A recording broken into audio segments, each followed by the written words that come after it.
Swaraj collection Dhalgaon म्हणजे पारंपरिक ते मॉडर्न वस्त्र थेट मिल मधून पुरवठा करणारं वस्त्रदालन. स्वराज कलेक्शन मध्ये सुरू आहे लग्न बस्ता महोत्सव.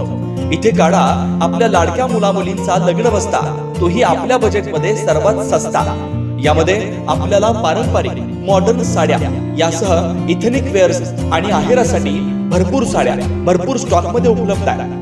खास लग्न बस्त्यासाठी आपल्या सर्वांचं आवडते आणि विश्वासाचं एकमेव ठिकाण म्हणजे स्वराज कलेक्शन. वीज बोर्डाजवळ ढालेवाडी रोड, ढालगाव, तालुका कवटेमहांका, जिल्हा सांगली. संपर्क 7756 046 177. स्वराज मराठीमध्ये आपलं स्वागत आहे. सर्वसामान्यांचा आवाज, निर्भीड, बेधडक. स्वराज मराठी. नमस्कार, स्वराज मराठी न्यूज चॅनल मध्ये आपलं स्वागत आहे. पाहूयात आजच्या टॉप 10 घडामोडी. पाकिस्तानी नागरिकांना शोधून काढा आणि तात्काळ परत जातील याची खात्री करा. गृहमंत्री अमित शहांचं सर्व राज्यांच्या मुख्यमंत्र्यांना निर्देश. बेलगाम हल्ल्यातील संशयित दहशतवादी आसिफ शेख आणि आदिल गुरीचं घर स्फोटामध्ये उद्ध्वस्त. आसिफ आणि आदिल या दहशतवाद्यांच्या घराची झडती घेताना संशयित वस्तूंचा स्फोट.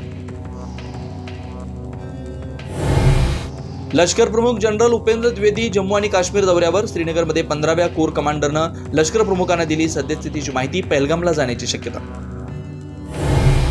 लोकसभेतलं विरोधी पक्षनेते राहुल गांधी श्रीनगरमध्ये दाखल. आर्मी रुग्णालयात घेणार बेलगाम मधल्या दहशतवादी हल्ल्यातल्या जखमींची भेट. स्वातंत्र्यवीर सावरकर बदनामी प्रकरणात राहुल गांधींना सुप्रीम कोर्टाचा दिलासा. समन्स कायम ठेवण्याचा अलाहाबाद कोर्टाचा आदेश स्थगित. यापुढे बेजबाबदार वक्तव्य कराल तर आम्ही स्वतःहून दखल घेऊ, असा इशारा. पहलगाम हल्ल्याच्या निषेधार्थ नांदेड, अमरावती, मालेगावात बंद दुकान बंद ठेवून आणि पाकिस्तान मुर्दाबादच्या घोषणा देऊन व्यक्त केला संताप. 100 दिवसांच्या आढाव्यात शिवसेनेच्या विभागांची बाजी. पहिल्या विभागात शिवसेनेचे 5, भाजपचे 2 तर राष्ट्रवादीचा 1 विभाग. सामाजिक कार्यकर्त्या मेधा पाटकरांना अटक, पण काही तासातच सोडून देण्याचे दिल्ली हायकोर्टाचे आदेश. दिल्लीच्या नायब राज्यपालांच्या बदनामी प्रकरणी अटक आणि सुटका.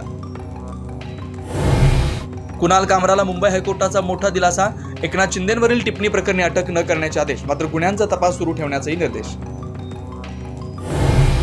बदलापुरातील अक्षय शिंदे चकमकीचा तपास एसआयटीला का दिला नाही, मुंबई हायकोर्टाचा महाराष्ट्र पोलिसांना सवाल. तर हा कोर्टाचा अवमान असल्याचा म्हणत संताप व्यक्त. आजच स्वराज मराठी न्यूज चॅनलला लाईक करा, शेअर करा आणि सबस्क्राईब करा.